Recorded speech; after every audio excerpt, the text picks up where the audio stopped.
Self-organizing, decentralized, collective action, a powerful way to effect change. It's May 2013, the year that Nelson Mandela turns 95, and his birthday is but 2 months away. A small group of South African designers, 2 at the beginning, now 12, decided to come up with an ambitious idea of honoring Mandela's lifelong contribution to humanity by collecting 95 posters from around the world. In 60 days, designers from every continent on the planet, barring Antarctica and the Arctic, selflessly answered the call. In total, more than 700 posters from 70 different countries are submitted. The posters are curated, and a final collection of 95 exceptional posters is exhibited, first in South Africa and now around the world. In the process, we successfully achieved the aim of raising $100,000 for the Nelson Mandela's Children's Hospital Trust, which was Madiba's last wish. The question still remained, what was really going on? A multi-disciplinary, multiracial, totally global group of creative professionals were actively driving the most positive and uplifting discussion about Nelson Mandela, online and offline, during his last days. They were celebrating his incalculable contribution to humanity and putting in hours of sweat into a plan to honor his wishes. They were doing this because somehow they sensed that design could make a contribution, that perhaps designers could expand their own sense of what is possible. Know your subject. The core team had been working in different capacities on the Mandela brand for up to 10 years. He means different things to different people. And so this is how we categorize the selection. Portraits of Mandela. Mandela the boxer. Some of you might not be aware, but he started his early days as an aspiring boxer. Birds as a symbol of freedom. Cages, jail bars, hearts. I like the one in the middle. I think maybe I just like yellow, but I think I like that one. Mandela, the son of Africa.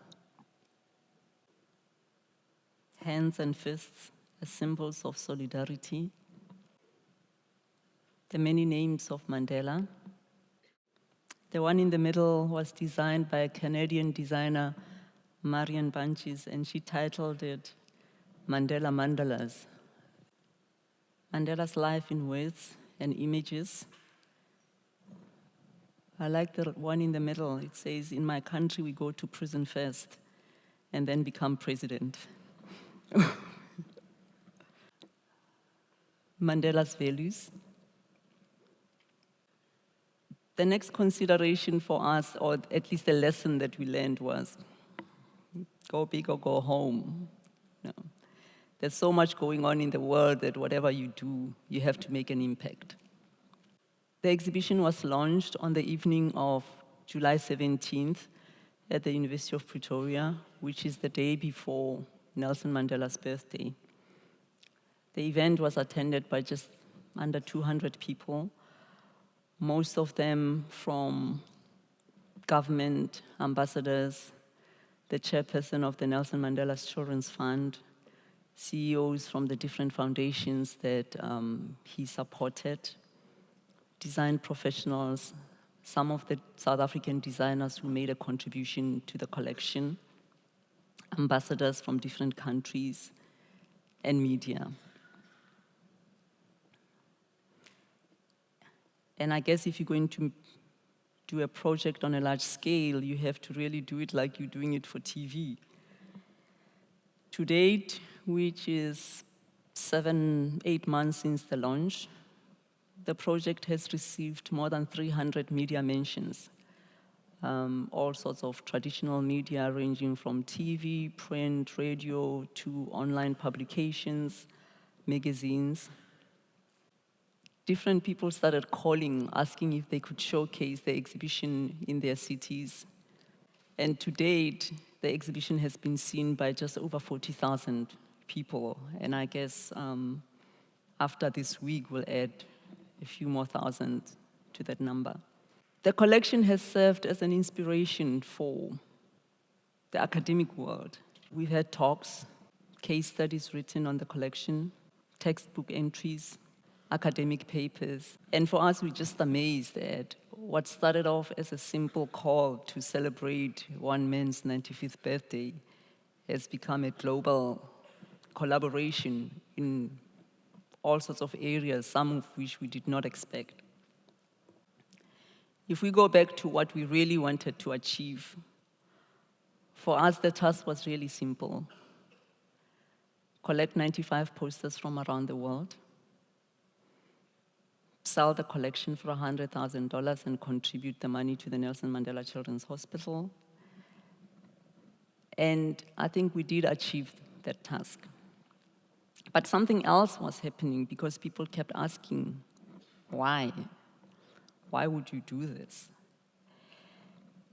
Some interesting facts about the Children's Hospital. Now, South Africa has got one hospital dedicated to children in a population of 52 million.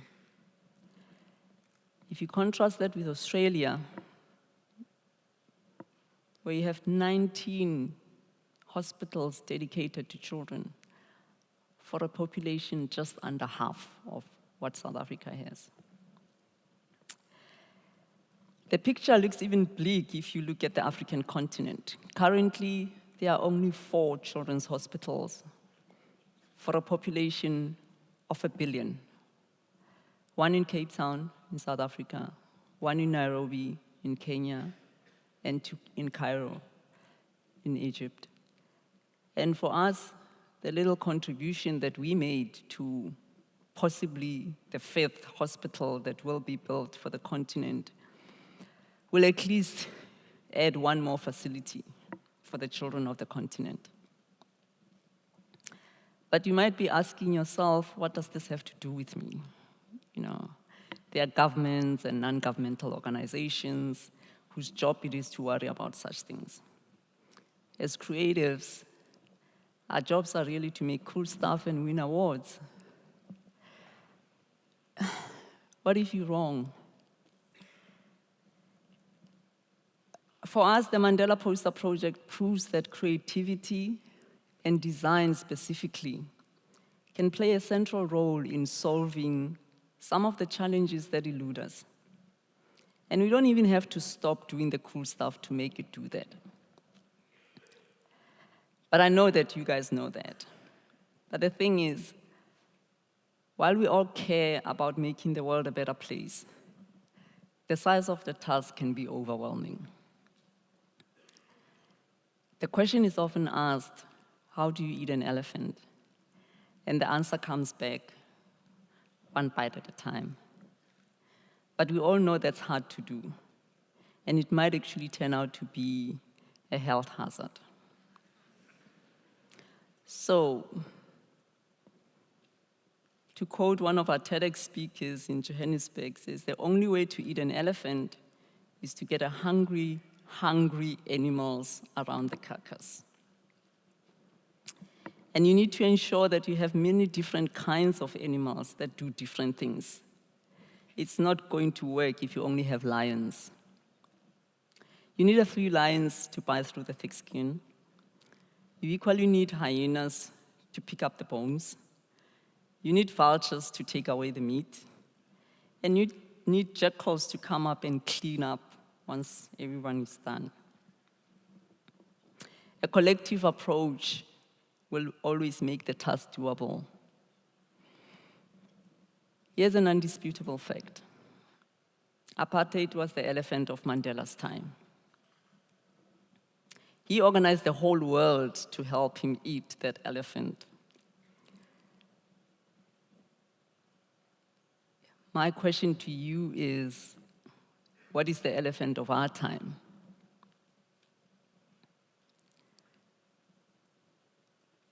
If you look around you, there are many people just like you, young, talented, capable, and they all want the best possible future. So here's my challenge to you. Find a passion, organize fellow professionals, solve a big problem, build the future that you want. Thank you.